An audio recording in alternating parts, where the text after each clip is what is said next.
Just nothing but junk mail and overdue bills to keep me company. Seems nobody wants to hire a real private dick anymore, a professional like me. A guy who does the detective work nobody else wants to do. A guy who wears hats and walks around in a black and white world. I began contemplating a more profitable line of work, like politics. We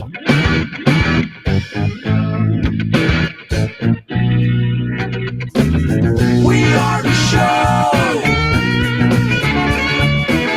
you want to know. It's time to talk to you.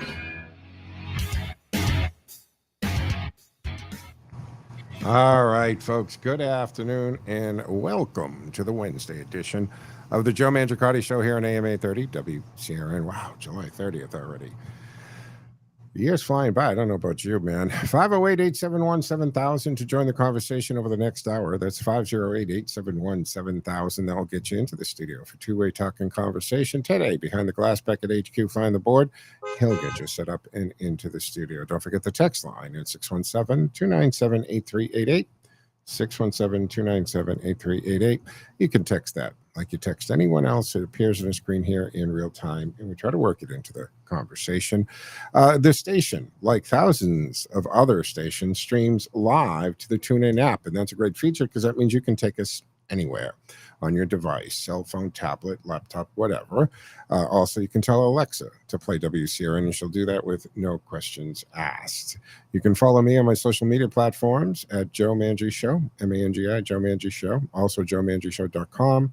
And I do stream it, whether I'm at the WCRN studios or the Cameo offices. The Cameo Cam is on, and you can do that on X and Facebook. You can do it on Rumble. We don't post it later. We're doing it live to Rumble, as well as the station Facebook page and YouTube channel. Many, many ways to watch and listen, guys. So you can do that. Not a problem.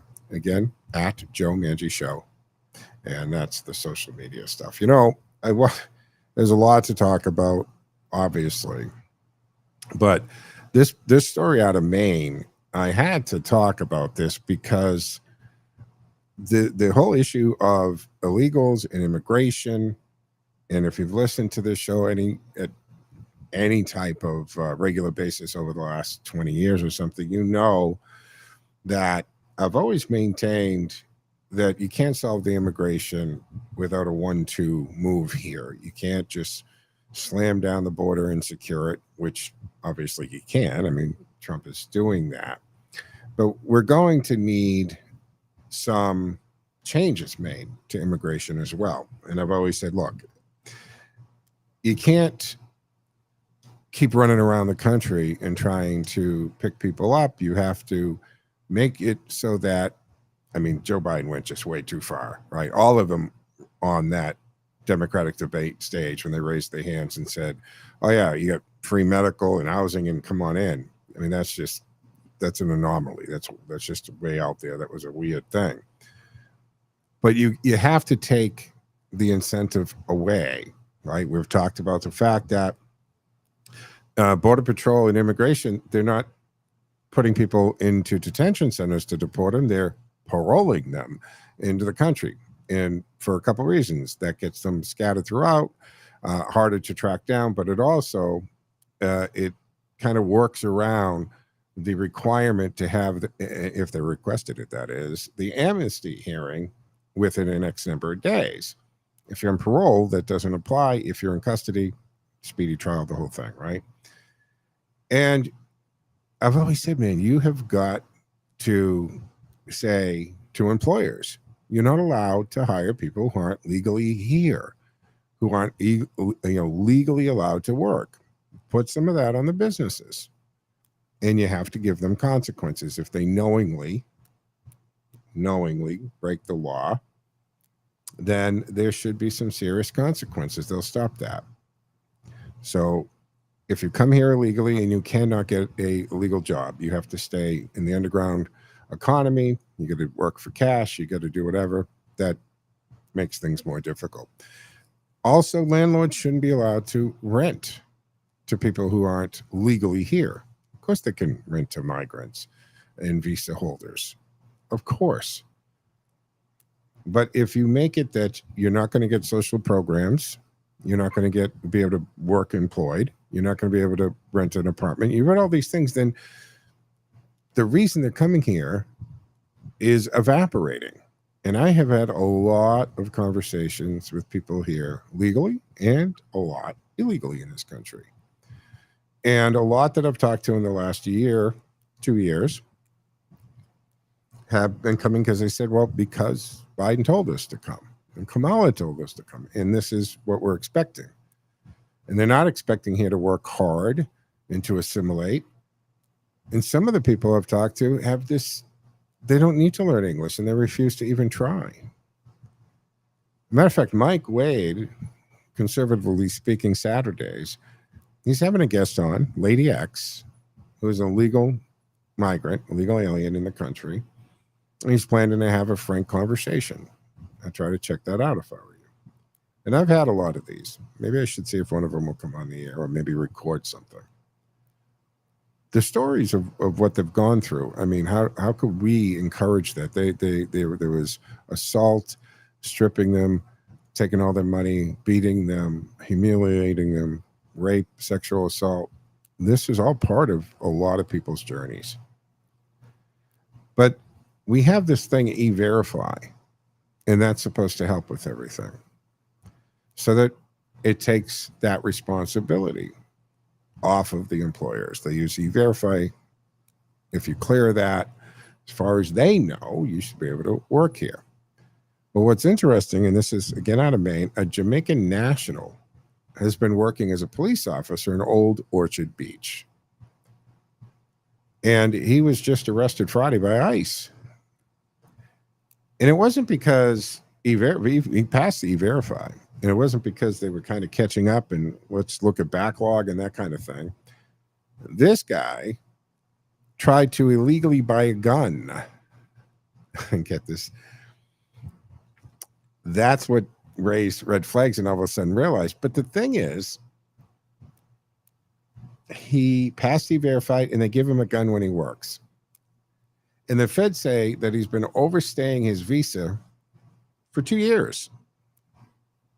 Massive oversight by Homeland Security, is it not? So John Luke Evans, a reserve officer with the Old Orchard Beach, was arrested Friday after he attempted to buy this gun illegally. He entered the U.S. week-long visa back in September of 2023. Then he overstayed by, 2 years? Somehow he ended up with a badge and a gun as a reserve officer in Old Orchard Beach. Like other coastal communities or Cape communities, their police departments swell in the on-season, summer season, right, tourist season, because they need 5 times the police officers, and it shrinks back down to a skeleton crew in the winter. Anyway, reserve officer, Old Orchard Beach. And they issue him a uniform, a gun for when he's working. He doesn't get to take it home, right? That's the way it works. A little messy here, right? Police chief up there, Elsie Chard, she said DHS cleared Evans to work this past May, issuing him an employment authorization valid all the way through 2030. She's calling it distressing error. Yeah, by the feds, of course. Claiming the department relied on the approval. ICE is pointing fingers back, alleging the police knowingly hired an illegal immigrant. Seriously? Would not paperwork and the paper trail bear this out? And if Old Orchard Beach ran E-Verify, although I think for a police officer, you hand to somebody a badge. And when I say badge, I don't just mean that it's a decorative thing they get to put on their uniform. I'm saying the symbolism of a badge. Remember, when we swear a police officer in and we give them that badge, we're installing a lot of power into that person. They have arrest power. They're one of the few people walking among us that have the legal right to detain you, to limit your freedom, to investigate. So there's power that comes with the badge. So when I say they give them a badge and a gun, I don't just mean, oh, you can get a badge at a novelty store. But the power that comes with the badge is what's very important here. And a gun while he's on duty. That's a big mistake. A lot of implications on this. Maine allows non-citizens to serve in law enforcement, and reserve officers like Evans get department-issued firearms during the shift. Can't take them home. Now, why did he go to attempt to buy? Maybe he just felt comfortable that he was walking around in a uniform, a badge, a gun, and performing the duties of a police officer in Old Orchard Beach, and he just assumed somehow that this was going to go through. And I know the left likes to talk about guns and we got to control them. And it is not anywhere near as easy to purchase a firearm as the left tries to make it out to be, including at a gun show. I know they like to say things like, oh, the gun shows, we got to close these loopholes. There's no loophole.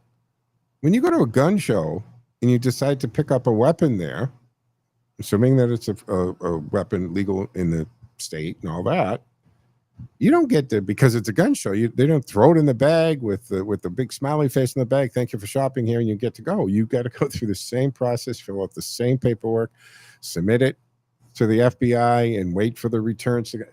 There's no difference.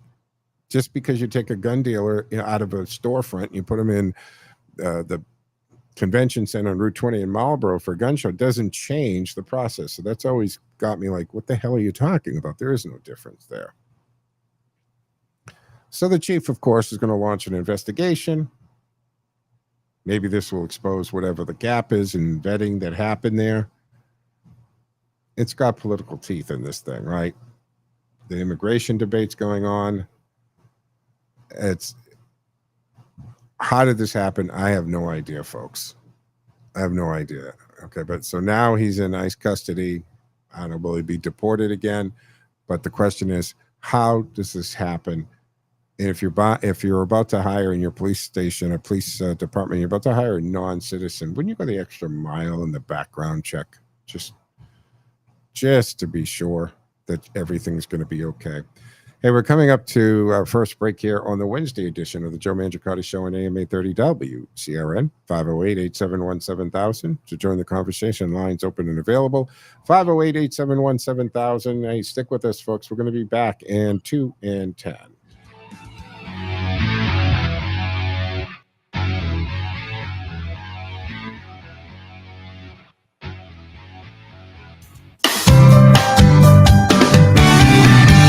Tune in to Conservatively Speaking with Mike Wade, Saturdays from 8 to 11 a.m. on WCRN. This week, Mike welcomes Lady X, an illegal immigrant, sharing her gripping journey to the U.S. and life in the shadows. Don't miss this powerful conversation, bold, honest, and unfiltered. That's Conservatively Speaking, Saturday mornings, 8 to 11 on AM 830 WCRN Radio Central. When you're planning your wedding or special event, make sure you and your guests arrive safely and on time. Choose the best. AA Transportation has over 600 vehicles and a team of licensed professional drivers, making them the largest transportation company in Central Mass. AA Transportation delivers world-class service with a personal touch, ensuring the transportation of your wedding or special event goes perfectly. AA Limousine Services can transport wedding parties up to 14 people in our luxurious stretch Cadillac Escalade limos. We provide guest shuttles up to 55 passengers in our activity coaches or buses, so your guests get home safely after celebrating your special day. For custom wedding or event transportation, call AA Limousine Services, 508-791-9100, 508-791-9100. Or visit us online at aatransportation.com. WCRN Radio is thrilled to bring back a legendary voice, and now you can help tell the stories. Paul Harvey captivated millions with his unique style and unmistakable voice. By sponsoring the rest of the story, your brand can become a part of this rich tradition, and it links your business with a program that people love and trust. So don't miss this unique opportunity to grow your business while becoming part of something truly special. For sponsorship details, just go to WCRNradio.com.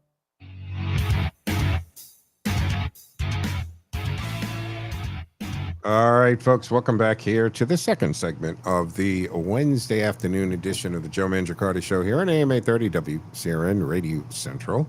And again, you can join the conversation for the remainder of this hour at 508-871-7000, 508-871-7000. Lines are open and available. What say you? All right, so this Zohran Mamdani, interesting. And what is interesting about this is if you're looking at the polls and the momentum, he could, or he will at this point, be the next mayor of the largest city in the country, a world-renowned city. Still, yeah. Unless something happens. Maybe Eric Adams can pull that out. I don't know. But of course, and we covered it yesterday quite a bit, the horrific shooting in New York City a couple nights ago at 345 Park Ave, which killed 4 people, including Officer Dedirul's Islam, as well as employees there, another security guard in the lobby. We've covered the story. It's all over. You know what's going on there. But it's interesting that Mamdani was out of the country in Uganda when this happened. And let's not forget that this guy has called because he's found this in the primary. He was able to motivate and use social media very cleverly to get the extreme progressive left to the polls, and he was able to excel in the primary. And often whoever wins the Democratic primary in major blue cities like that, of course, win the general election. You guys in New York have got to think about stopping this, because this whole socialist thing but I want to speak specifically to his just going after the police and wanting to defund them, to eliminate the specific department that actually did that rapid response a couple nights ago.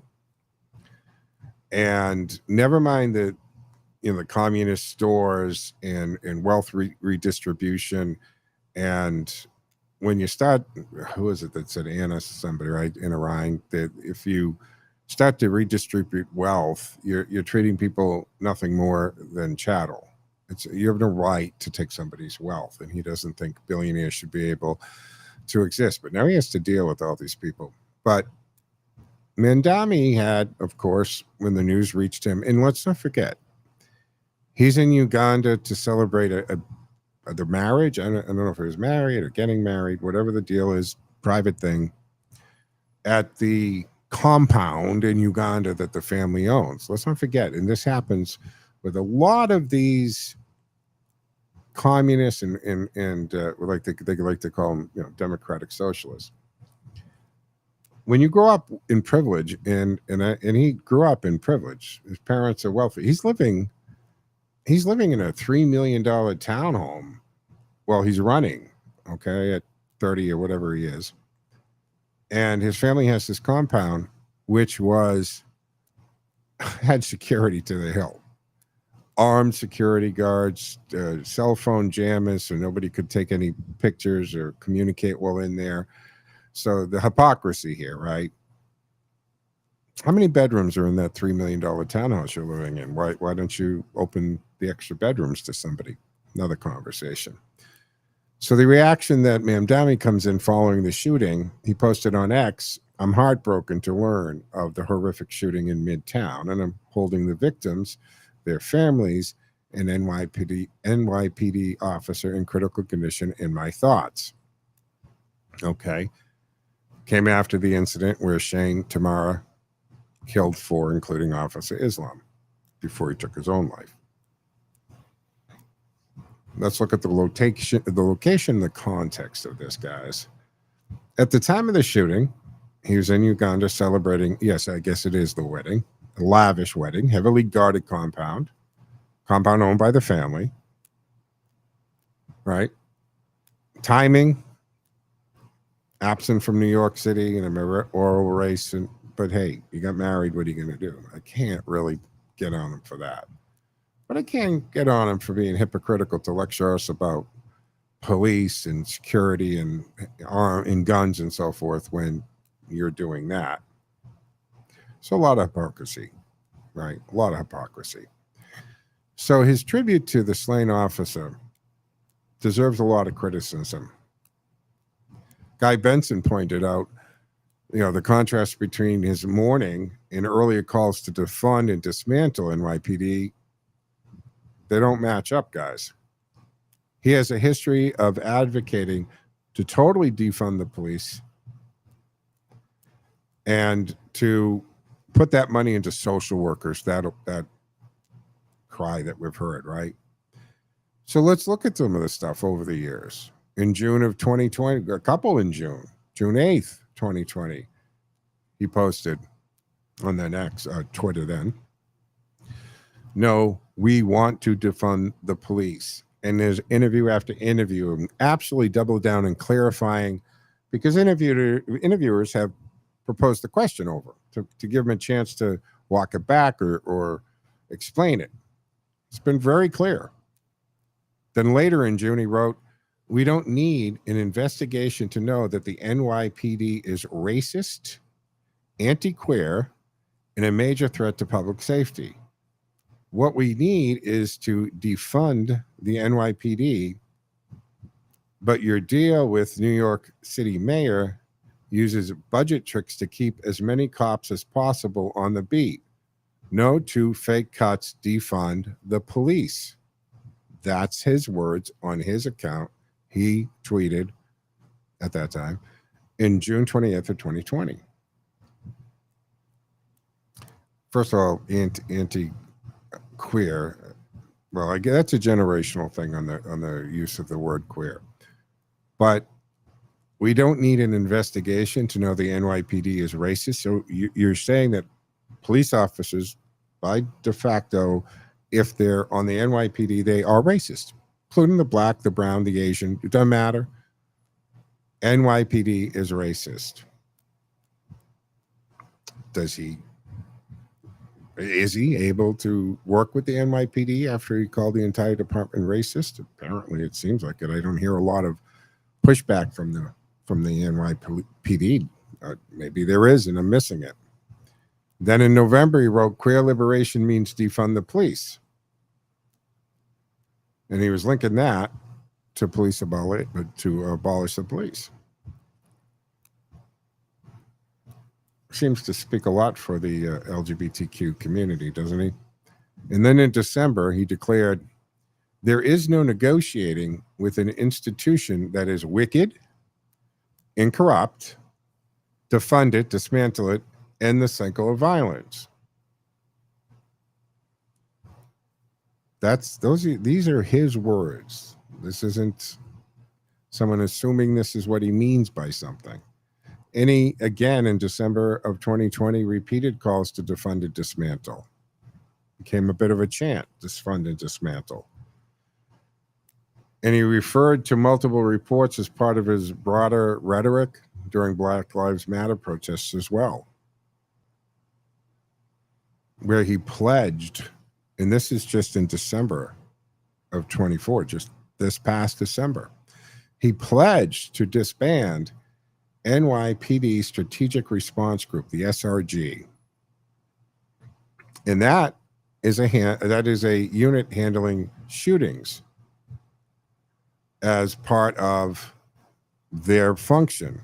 Yeah, the same SRG that was at 345 Park Ave a couple nights ago. And this was part of his mayoral platform, implicitly tied to defunding the efforts. Let me pause here for a second. 508-871-7000 to join the conversation. That's 508-871-7000. Let me go to the phones. Mark has been waiting patiently. Hey, Mark, what say you? You hear about that 8.5 on the Richter scale? 8.8, Mark. 8? Oh, that's even better. The aftershocks are bigger than, are like 6.3, 6.5 of the aftershocks, which is a huge earthquake in its own. So anyways, I hear that. I was kind of dumbfounded. I can't remember the last time I heard a 8.5 on the Richter scale earthquake. Can you? No, that's a big one. So anyways, I'm saying to myself, man, that's unbelievable. And then a little later on, they come on the news again and they said the epicenter of this 8.5 magnitude earthquake was in, guess where? Russia, Mother Russia. And I'm saying to myself, man, I hope those pesky Ruskies just didn't detonate whatever megaton nuclear device deep underground. This, you know what I'm? Yeah, I know where you're going with this. See what I'm going here? Yeah. Yeah. Did that thought ever occur to you? It did occur to me. It also occurred to me of DARPA and all of these, fringe science about being able to cause earthquakes. So, is it all Mother Nature? I'll end with this. You know those surveillance aircraft we have? I mean, spacecraft we have up there up in high orbit? Yep. Okay? You know that they're making passes around where that epicenter was, and you know what they're looking for? Radiation signatures. Yep. Yeah. That's what they're going to be looking for. 100%, Mark. Our intelligence agencies are absolutely. You've got NSA, I'm sure, is trying to ascertain if it was totally natural or if there is a radiation signature naturally. Thank you for the call. Good point. And it does raise that question, does it not? I mean, wow. For the location, the timing, and if you want to really go down the conspiratorial path, you've got DARPA, right, who's allegedly being able to cause the fires in Hawaii, to cause earthquakes and all that. So you wonder, I mean, was this Trump cutting his 10 days short? By the way, that on the plane coming back, a reporter did ask him about Russia, and that was yesterday. So he did put a 10-day limit on them coming to negotiate and come into a deal there. But we have to take a mid-show break here on the Wednesday edition of the Joe Mangiacotti Show on AM 830 WCRN. I want to remind you, you can join the conversation anytime between now and the end of the hour here at 508-871-7000. 508-871-7000. Lines are open and available. Stick with us, folks. We'll be back in 2 and 10.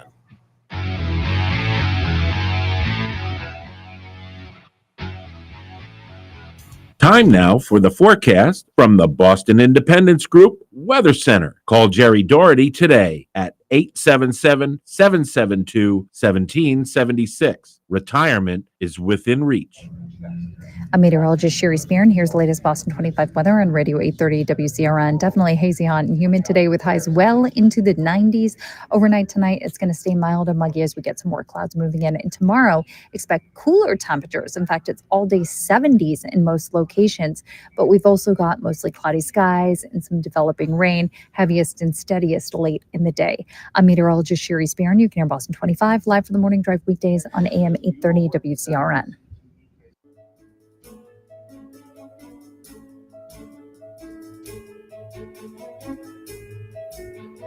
Information central to your day from Radio Central, 830 WCRN. Polar Park is the place to play, so treat yourself to a private suite at the best ballpark in AAA. Suite rentals are the best way to enjoy a fully catered and climate-controlled experience at the park. Whether you choose to watch the game from inside of the suite or out in your seats, it's the ultimate experience for a special occasion. Visit WooSox.com or call 508-500-8888 to reserve your suite today.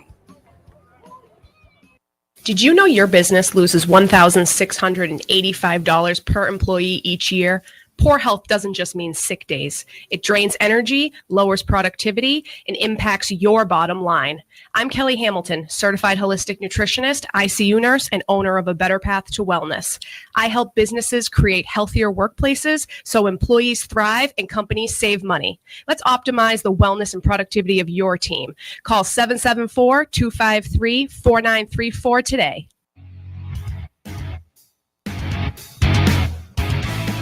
All right, folks, welcome back here to the second half of the Wednesday edition of the Joe Mangiacotti Show on AM 830 WCRN. You can join the conversation at 508-871-7000 for the remainder of the hour. That's 508-871-7000. It's talking about Mamdani, of course, his race, the fact that he's in Uganda, this family private compound with heavy, heavy security, armed, cell phone jammers, the whole bit. But he wants to be mayor. He's not a stupid man. So he's going to have to change. But here's the thing. When he starts changing policies and backpedaling stuff, if we had a media that were actually journalists, they would demand, and we should demand, and New York guys, you should demand an explanation. How did you come to this revelation other than the obvious political reasons? So while Mamdani's early rhetoric focused on defunding and dismantling, his new mayoral campaign this year, the platform, and yes, say it together, folks, has evolved.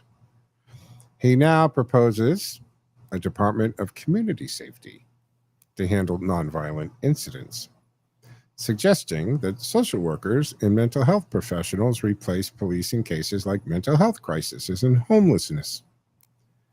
And this is outlined on his campaign website. You can go check it out, where he argues police are overburdened by social issues, preventing them from focusing on crime. In a lot of those cases, you're still dealing with people who are in mental crisis, could be violent, could have weapons. And I'm not sure independently a social worker is going to be equipped to handle all that. Anyway, the lack of clarity on which incidences are going to shift to social workers, especially domestic violence. Given his past opposition to police responses, it's going to raise questions, of course. Because in 2020, he questions police roles in such cases. Through his stance has softened on that. But one thing I have heard my entire life growing up with a father as a police officer was how much he hated the domestic violence calls, because they could be the worst, and you never knew what you were walking into. So domestic violence calls, when those police get it, it's just what it says in the name, folks. There's violence involved there. And back in the day, police would make the arrest because the spouse on the receiving end of the violence would, oh my God, yes, arrest him. Like, they're very scared at that moment. But they'd always retract it.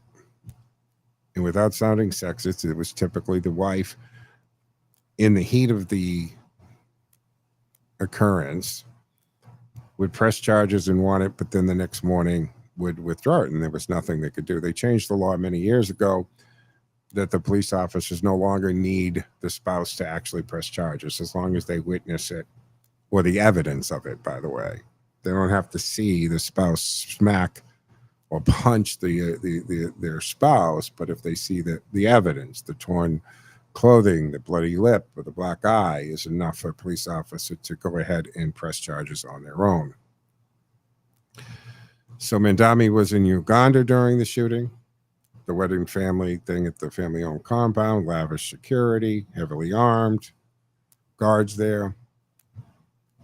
And it really, to me, sends that good for me, not for thee type of message there. The hypocrisy on this guy, the juxtaposition of his absence and reliance on armed security while NYPD police officers died as he intensified scrutiny and arguing to dismantle them and to do away with them and that they're all racist. He enjoys privileges he denies to the New York City residents by advocating to reduce police presence. Don't let him get away with that, folks. You're listening to the Joe Mangiacotti Show on AM 830 WCRN, 508-871-7000 to join the conversation, 508-871-7000. What say you on this? You know, this Russian collusion hoax thing, it is not going away. This is a lot bigger than I think a lot of people are thinking this is. We have the new classified documents that are being released almost every day now are exposing just how deep this mess goes. And I said it the other day, this is beyond, it's politics. This was a hit job. This was absolutely criminal on what was going on there. And these recent declassified documents are turning the Russian collusion narrative totally upside down. And that was jammed down our throats for years.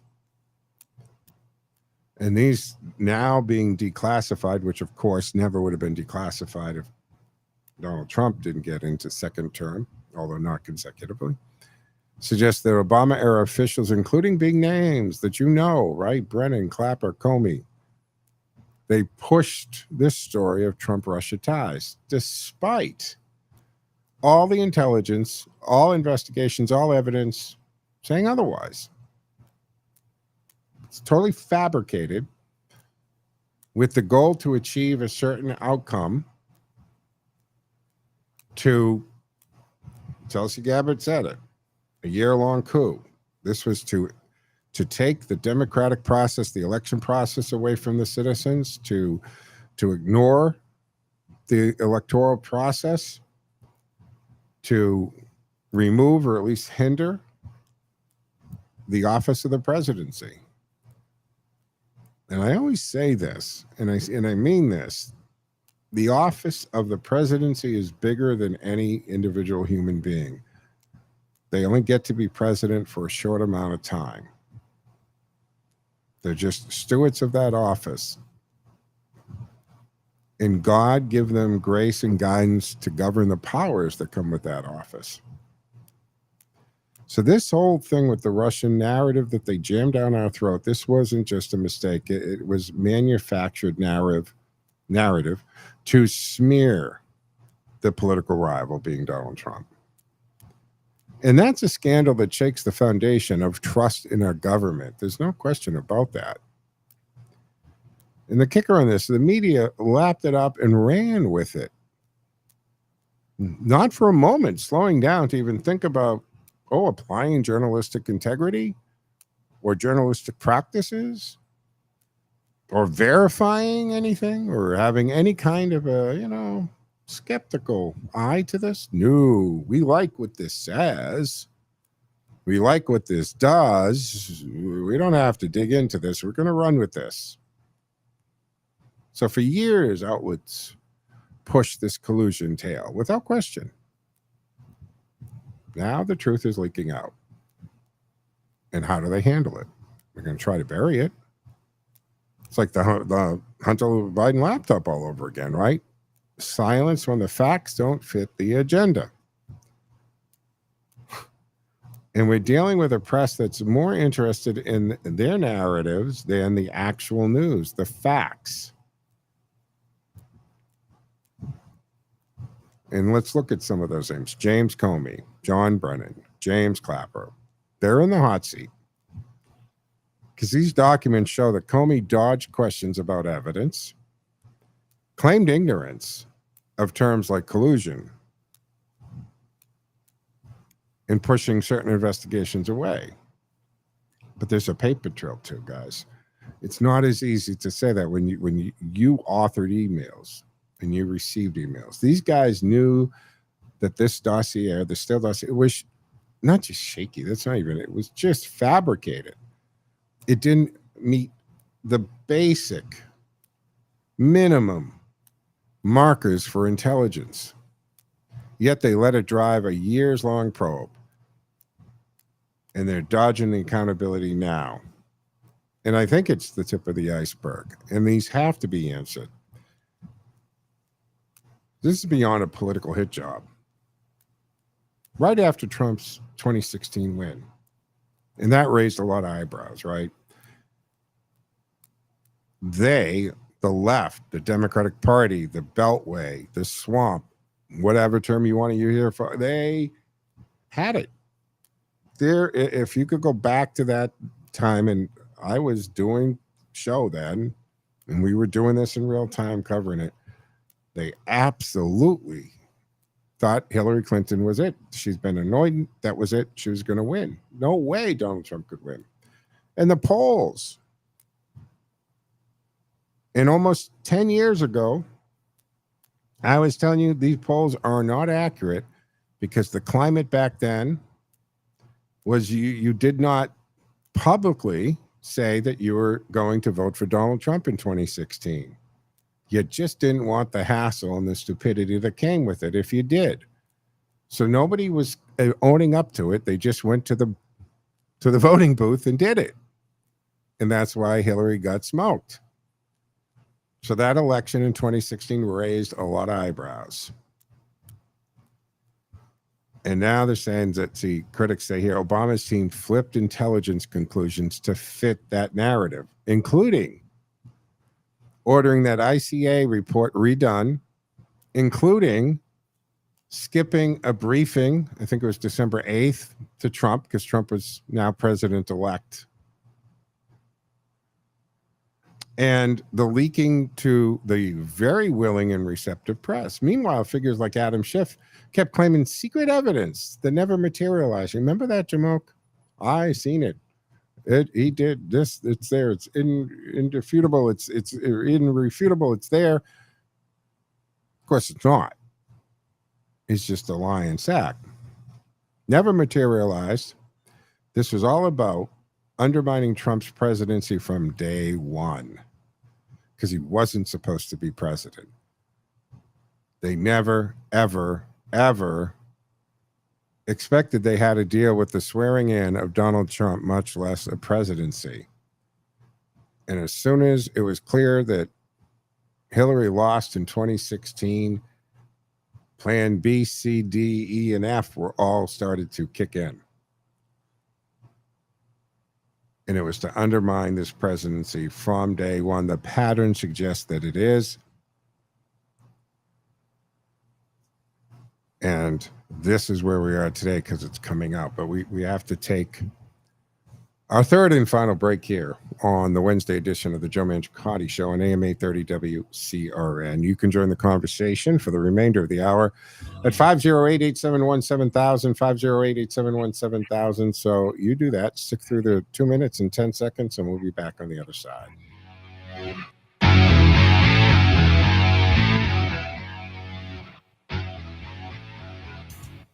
Looking for a fuel and food stop that truly stands out? Experience the Yatco difference. At Yatco, we're dedicated to bringing you the best customer service, the highest quality products, and a commitment to making your life on the go easier. Yatco has 15 convenient locations across central Massachusetts, and now our newest spot at 75 Quonsigamut Ave in Worcester. Yatco, where every stop keeps you going.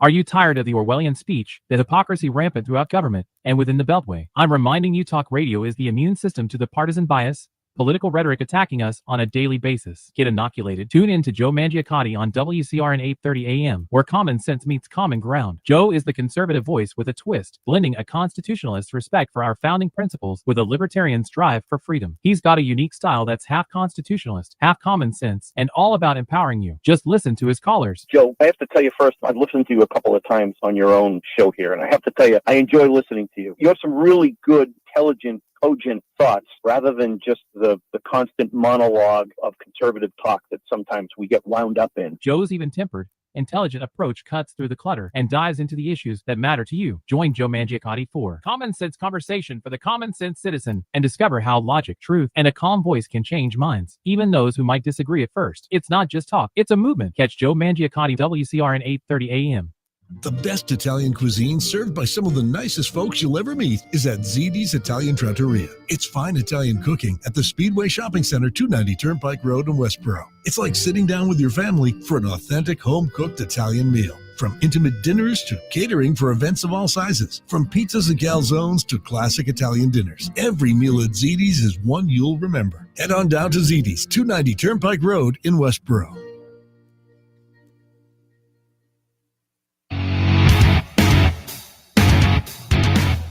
All right, folks, welcome back for the fourth and final segment here in the Wednesday afternoon edition of the Joe Mangiacotti Show on Radio Central AM 830 WCRN from the center of the dial, the center of New England, and the center of information, AM 830 WCRN, 508-871-7000, and join the conversation, 508-871-7000. I'm going to shift gears for the last segment here because this ad campaign that's out there, and I'm talking about the American Eagle with Sydney Sweeney, okay?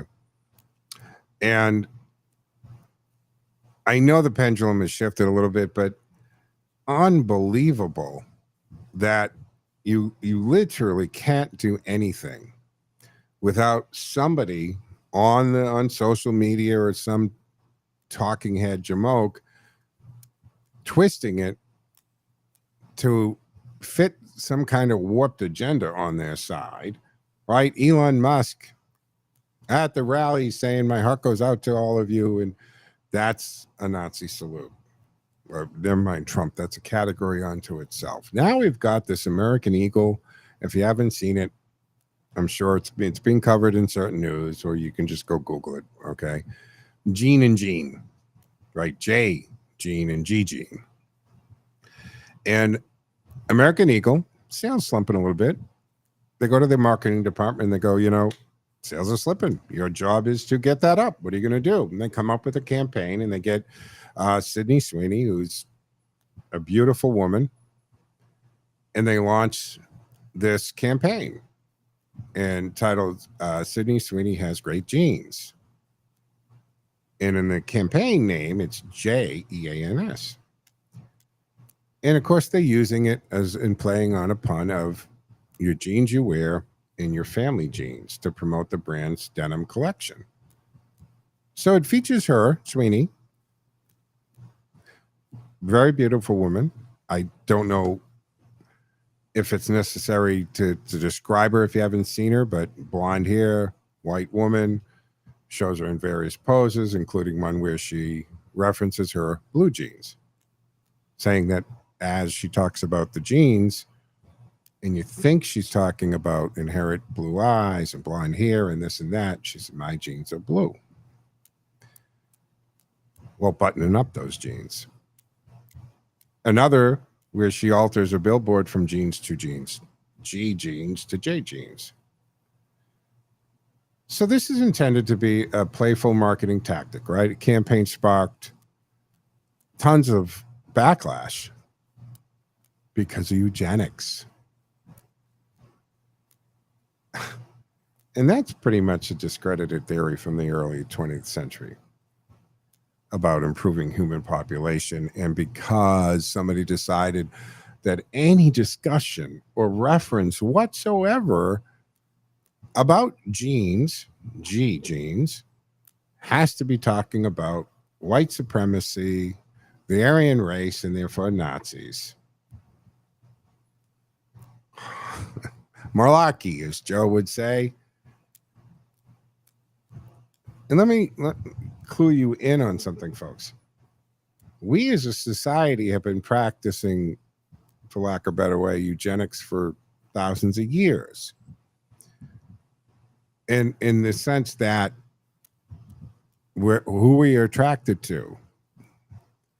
I mean, how many times in your life as a kid, when your sister or brother starts to date and gets engaged, or somebody you know, or even you, and what maybe the aunt say, the old lady say, they're going to make beautiful babies. Well, why do they say that? Because if they're looking at an attractive male and an attractive female, he's tall and physical and fit, and she's fit and gorgeous and has great features, chances are because the genes are good. Kid's going to be a good-looking kid. Maybe it's going to inherit the father's athletic ability, maybe the mother's mathematical ability or intelligence. That's paying attention to genes. Some people pick their mate on that. You know who does do that all the time? When you decide to do, a single mother or a woman who wants to be a single mother, and she enlishes, the service of a sperm bank. She's actually given a book with what? The physical traits, the intelligence of this donor, the medical history of this donor, and they pick the donor sperm based on that information. We've been doing this forever, but I'm digressing, getting off of this, the eugenics connection. So critics here argue that great genes pun invokes historical American eugenics movement from the 1900 to 1940, which promoted the idea of good genes to justify, you got it, white supremacy ideology and practices like forced sterilization, marginalized groups. So the focus on Sweeney's Aryan-like features is what's bothering them: blonde hair, blue eyes. And some are interpreting this as aligning with these outdated and harmful ideals, reminiscent of Nazi racial policies. You know what it is? It's an ad campaign with a very cute play on the word or the pun. That's what it is. Okay? It's not asking for white supremacy. It's not being a Nazi. And this may have been developed by a group of millennials or 20-something-year-olds who honestly don't even have the background, the knowledge of the history of it to even understand that someone could see it that way. It could just be somebody in the marketing department said, well, they sound alike, genes and genes. Let's play on that. Let's take a pause for a second. I want to go to the phones. Phil George is calling. Hey, Phil, how are you? You're looking great. I'm doing good, Joe. How you doing? Good. What's happening? I heard the whole thing, a couple of things actually about the genes, and I'm a biochemist, so I kind of study this stuff. Well, I don't know if you already mentioned this, but the stock for the company that she was just went through the roof the day that ad went out. Yeah. I didn't get to that, but it's on my notes. It's a very, I started and I mentioned that their stock prices were actually slumping, and they went to the marketing department and said, guys, what are you going to do? And this is the campaign they came up with, and it has worked very well for them. And I think what's coming all over the news, Joe, is what they're saying is that this could be the end of the woke advertising. Because I don't know if you remember the toxic masculinity thing with Gillette. Yeah. And I used to shave with Gillette, and after that ad, I would never buy another Gillette product after that. And that's been years. Not to mention the whole Bud Light thing. So I think I know they want to appeal to this to this whole lefty thing, but Phil. If you saw this commercial, Phil, and that's what you're looking for, something. You're fabricating something out of nothing. You're looking for something. Anybody that's just a typical easygoing person with a functioning IQ sees this commercial and goes, "Hey, that's cute. Somebody finally capitalized on the gene thing." And wow, I think I'll go visit American Eagle again. And accomplished what it was supposed to accomplish. This ridiculousness of trying to twist everything because you're offended or you this or that. I don't think they're really offended. I think that they're just trying to make something out of something that isn't there. That, and again, I go back to my thought on this, Phil. There's a good chance whoever came up with this in the marketing department is probably considerably younger than you and I. It might not even understand or relate to the whole white supremacy, gene manipulation, and Nazi in the 1930s and 40s. It's ridiculous to think they are. What they did, John, there was a whole documentary on American Apparel that they had on Netflix. And the founder was a little bit crazy. He was having a lot of affairs with his coworkers, and they definitely sexualized it big time. I mean, they had all kinds of sexual ads on there. But then they started morphing over to more into the diversity, the body positivity thing, and having overweight models and things like that. And that's when their stock started crashing. When they went on to the whole body positivity thing. And so I think they finally woke up and realized, this isn't playing well with mainstream Americans. No, it's not. It's not. Look, sex sells in advertising. It always has. It always will. And I think it has run its course that Playboy tried to do things with that. We saw transgender females being named Woman of the Year, the whole Bud Light fiasco. Maybe this might put the nail in the coffin, I hope. I covered this story because I was like, I can't believe the stupidity of this, man. Yeah, I couldn't believe it either. It was just so. What I like too is they were not apologizing. They weren't bending the knee to this. Yeah. Now a few years ago they would have, or it never would have gotten out of the creative meeting. But if it did get out and it did air, they would be issuing apologies across all platforms right now. And I'm glad. Good for you, American Eagle. Stand your ground. It's a great campaign. It's cleverly done, and it's very well done. And I wasn't really aware of this Sweeney woman, but perfect casting from what I can see. Right. One last thing, Joe, a little bit of biochemistry here. So most people don't know this, but you're talking about a gene selection. So a lot of people don't realize, but actually we have a part of our brain that's called the rhinocephaly, rhino like rhinoceros, and it's kind of hardwired into our brain. And actually, when we get close to somebody, if a male gets close to a female and vice versa, they can actually smell whether or not they're genetically compatible. And the theory is one of the reasons why people kiss is they actually exchange genes. You probably heard the thing, I really like this guy, this girl, but when we kissed, it just wasn't there.